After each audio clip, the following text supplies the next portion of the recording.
সংসদের প্রথম অধিবেশনের শেষ দিনে রাষ্ট্রপতি প্রসঙ্গ ব্যাপক আলোচিত হয়েছে। এই রাষ্ট্রপতিকে সরিয়ে দেওয়া দরকার, রাষ্ট্রপতিকে গ্রেফতার করা দরকার, এমন বক্তব্য দিয়েছেন নাহিদ ইসলাম। পক্ষান্তরে বিএনপির সিনিয়র সংসদ সদস্য আমির খসরু মাহমুদ চৌধুরী তিনি বলেছেন যে রাষ্ট্রপতি একজন প্রতিষ্ঠান, তিনি কোনো ব্যক্তি নন। সে ব্যাখ্যাও দিয়েছেন। বিএনপি কি এই রাষ্ট্রপতি শাহাবুদ্দিনকে সহসা অপসারণ করার কোনো পরিকল্পনা আছে? শোনেন, প্রথমে আপনাকে এটা মানতে হবে যে রাষ্ট্রপতি একটা প্রতিষ্ঠান, এবং মানতে হবে যে রাষ্ট্রপতির আন্ডারে যেহেতু ইন্টারিম গভর্নমেন্ট হয়েছে, রাষ্ট্রপতির আন্ডারে ইন্টারিম গভর্নমেন্ট হয়েছে, ও চলমান সংবিধানের অধীনে ইন্টারিম গভর্নমেন্ট হয়েছে, এবং চলমান সংবিধানের অধীনে নির্বাচন হয়েছে।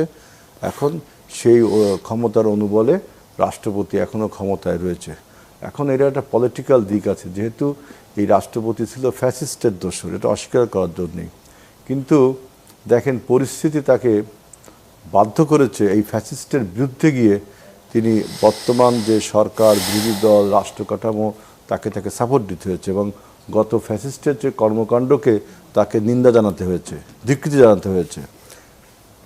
এই জন্য আমরা তাকে ধন্যবাদ দিই যে সে যে আগে ভুল করেছিল, সেই জন্য সে ক্ষমা প্রার্থনা করে। তিনি কি এক ধরনের স্বীকারোক্তি করেন নাকি এটি পরিস্থিতির কারণে এটি বলছেন, কি মনে হয়?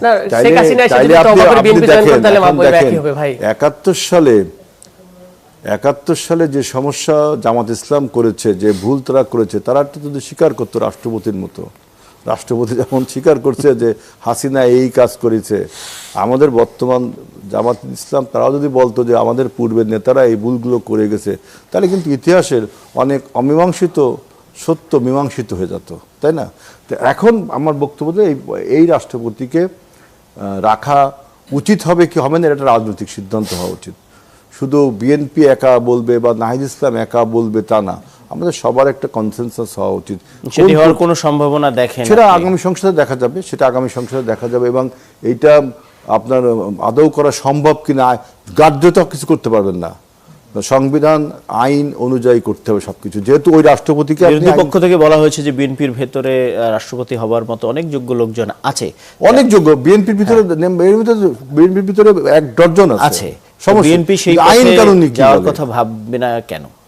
ভাবতেও পারে, ভাববে না কেন, এটা আপনি একটাকে বলে দিতে পারেন না। এই রাষ্ট্রপতিকে সরানোর কোনো প্রবিধান আছে কিনা, নিয়ম ধরানো যায় কিনা, এটা আমি জানি না, হয়তো জানে, আমি জানি না। কি যদি যাই তাহলে এটা রাজনৈতিক সিদ্ধান্ত, এক মিনিটে করা যায়, চাপ দিলেই সরে যাবে। আবার সেই জায়গায় নিজে চাপ দিবে।